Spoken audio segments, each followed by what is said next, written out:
पानी का महत्व। मीरपुर गांव चारों तरफ पहाड़, हरियाली और खूबसूरती से घिरा हुआ था। वहां के लोग ज्यादातर खेती किया करते थे। गांव के लोगों को प्राकृतिक चीजों की कोई कमी नहीं थी। पेड़ पौधे, पानी, हरियाली। मीरपुर एक बहुत ही सुंदर और हरी भरी जगह थी।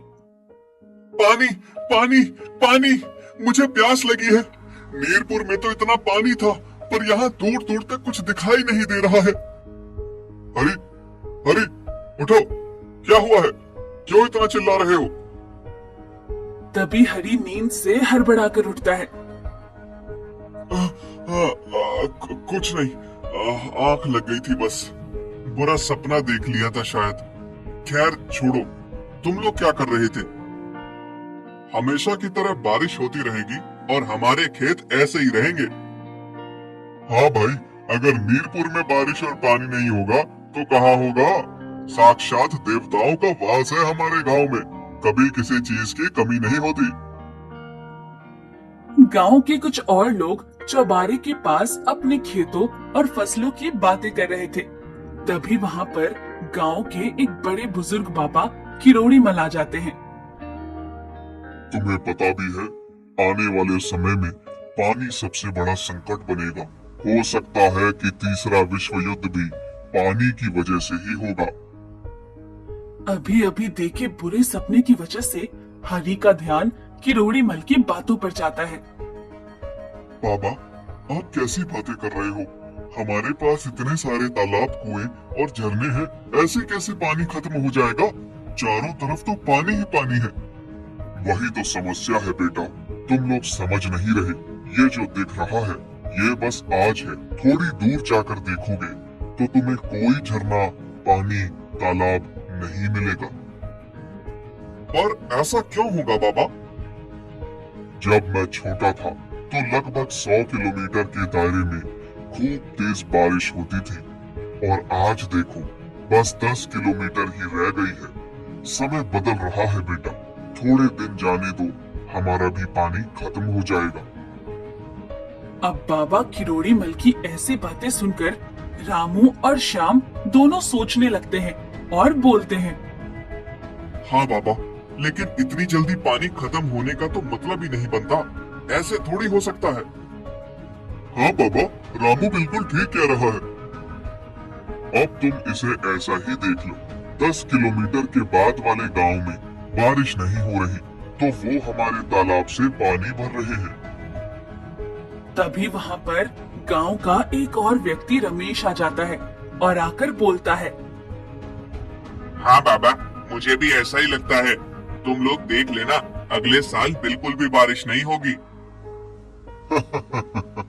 देखो, अब तो इसने भी कह दिया, अब तो बारिश नहीं होगी। सब लोगों को बाबा किरोड़ी मल की बातों का ज्यादा असर तो नहीं पड़ता, लेकिन रमेश के मुंह से ये बात निकलते ही सब परेशान हो जाते हैं, क्योंकि गांव में सभी का मानना था कि रमेश जो भी अपने मुंह से निकालता है वो सच हो जाता है, और बुरी चीज तो खास तौर पर। बाबा, आपका तो पता नहीं, लेकिन अब इस काली जुबान ने बोल दिया, अब नहीं होगी बारिश। गई हमारी फसल भी और खेत भी। बोल तो दिया है, लेकिन इसका कोई उपाय तो होगा। अब आगे क्या करना है, ये बताओ। इस बात के बाद सभी गांव के व्यक्ति बहुत परेशान हो जाते हैं और जवाब के लिए बड़ों की तरफ देखने लगते हैं। देखो, इसका एक उपाय है मेरे पास।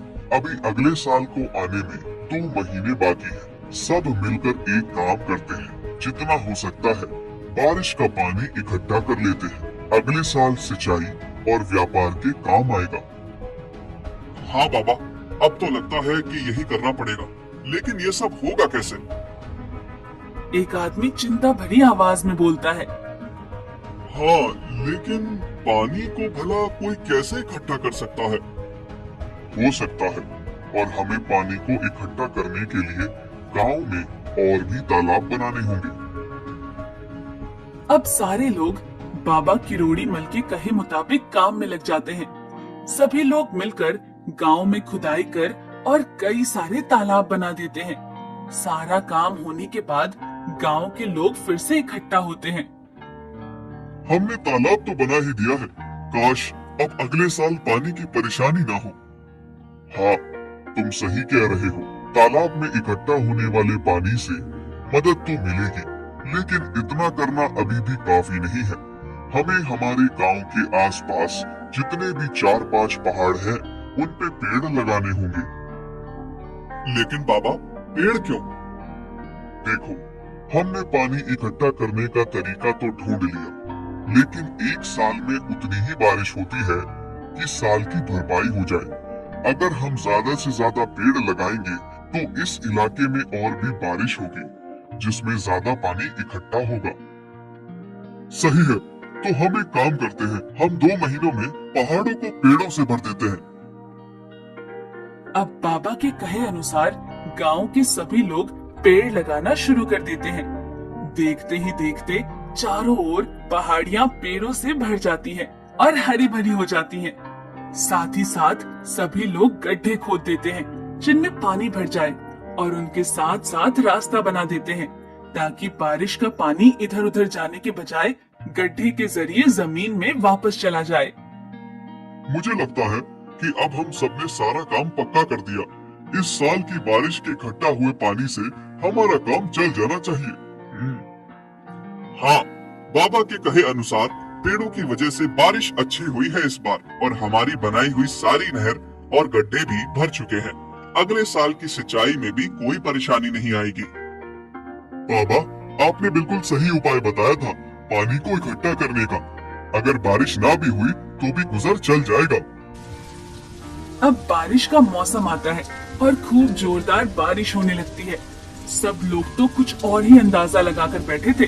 अब बारिश देखकर गांव के सभी लोग एक जगह इकट्ठा हो जाते हैं।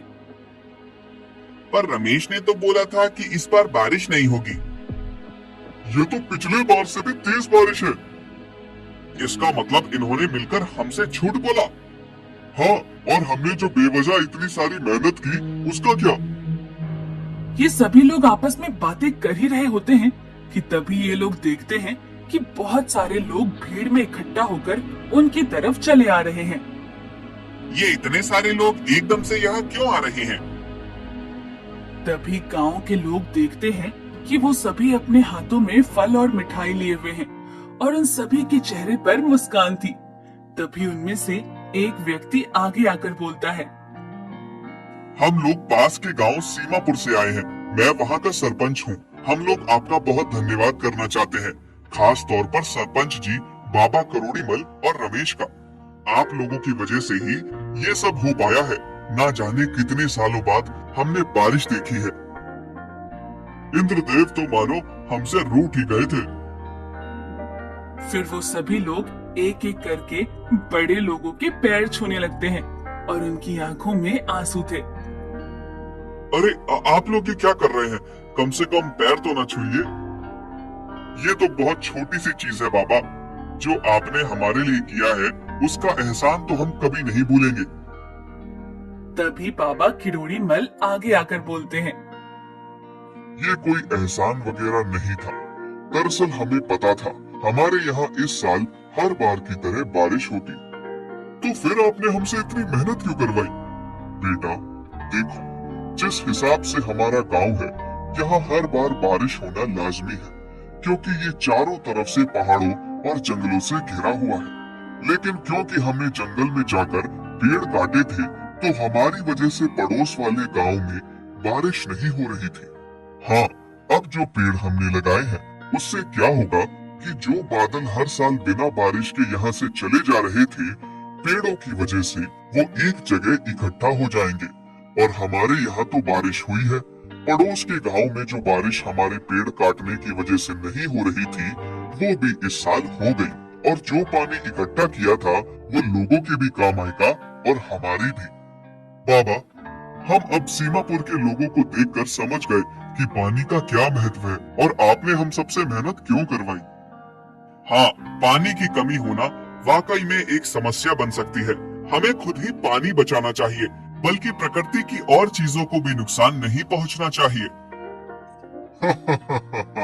चलो, आखिरकार तुम लोगों को मेरी बात समझ आ गई।